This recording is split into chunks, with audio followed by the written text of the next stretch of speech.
수요 말씀 묵상, 오늘은 7월 16일 25년입니다. 함께 기도하시겠습니다. 우리를 창조하시고 우리의 아버지 되시는 하나님 아버지, 지난 3일 동안도 우리를 지켜주시고 인도하신 하나님의 은혜에 감사드립니다. 날마다 주님이 주시는 생명의 말씀을 통해 주님과의 교제가 풍성하게 하시고 수요 말씀 묵상을 통해 우리에게 주시는 말씀이 우리에게 들리게 하여 주시옵소서. 말씀을 통해 우리의 심령을 변화시켜 주시며 우리의 삶을 주님께 드리는 이 시간 되도록 인도하여 주시기를 기도합니다. 말씀을 통해 우리가 하나님의 사람이 되고 하나님의 가정이 되고 하나님이 원하시는 교회 공동체가 될 수 있도록 주님 우리를 붙잡아 주시옵소서. 감사드리며 예수님의 이름으로 기도합니다. 아멘.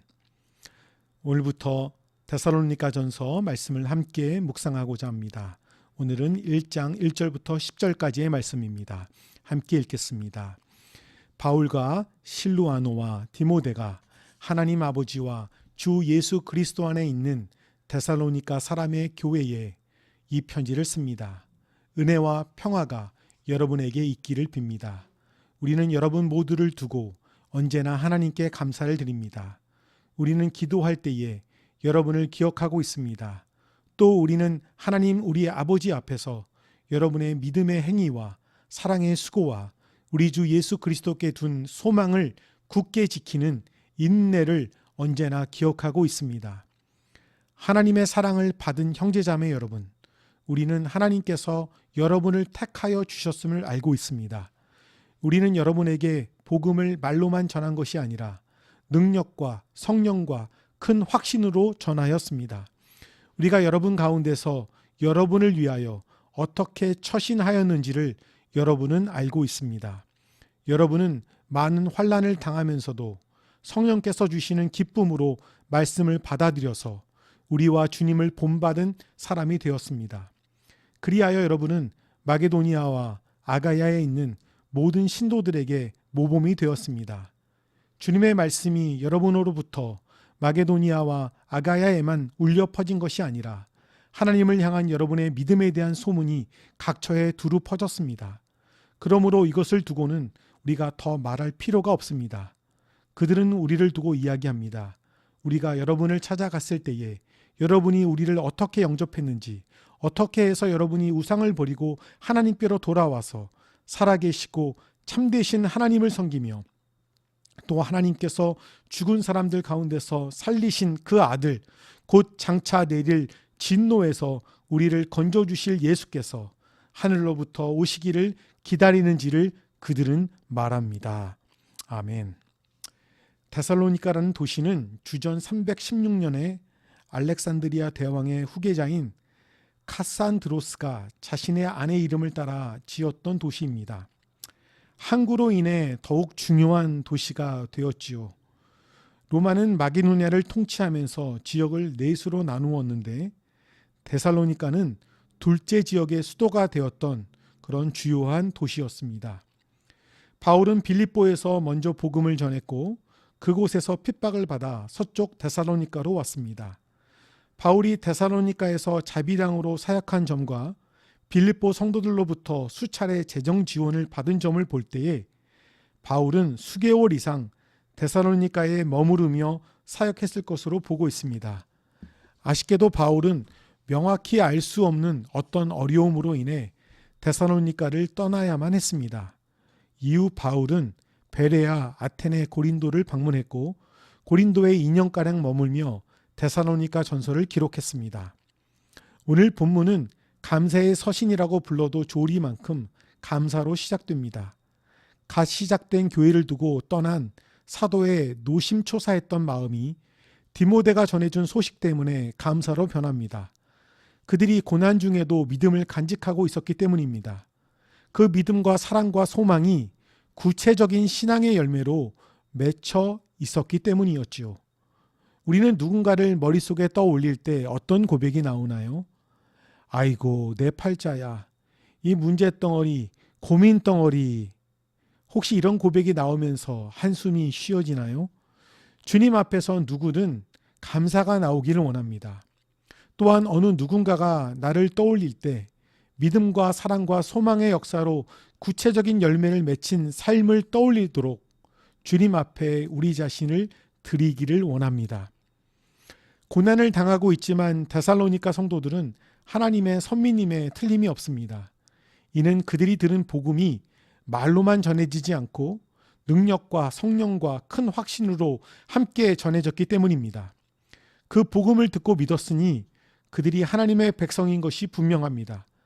듣기에만 좋은 말만의 복음이 아니라 성령과 능력과 확신과 십자가의 삶이 동반된 말씀이 참 복음입니다.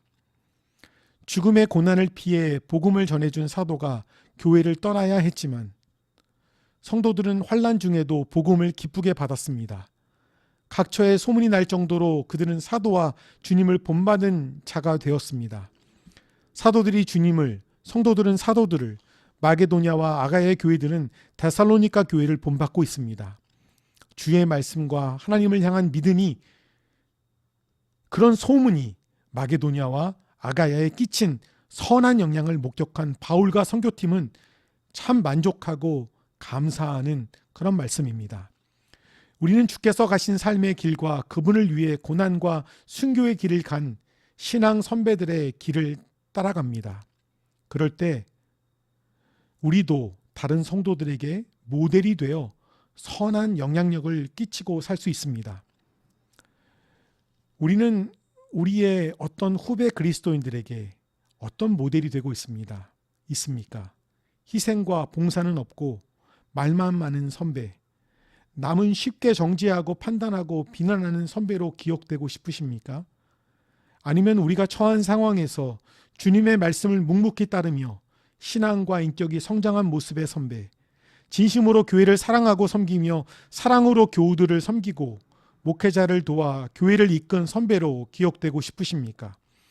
어려움과 고난 속에서도 넘어지지 않고 주님만을 붙잡고 일어서서 복음을 말로만이 아닌 삶으로 살아가는 선배로 되고 싶으신지요? 우리 교회 성도들과 제가, 우리가 속한 북가두 지방회와 샌프란 지역 한인교회에서는 예수님 닮은 성도, 목사, 교회로 소문나는 역사가 있기를 원합니다. 성도들과 바울의 선교팀에 대한 마게도냐와 아가야 사람들의 증언을 소개하고 있습니다. 증언의 내용은 크게 4가지지요. 바울의 선교팀이 어떻게 데살로니가 성도들 가운데 들어갔는지, 그들이 어떻게 우상을 버리고 하나님께 돌아왔는지, 살아계시고 참되신 하나님을 섬기게 되었고 다가올 진노에서 구원하시는 예수의 강림을 기다리게 되었는지를 증언하고 있습니다.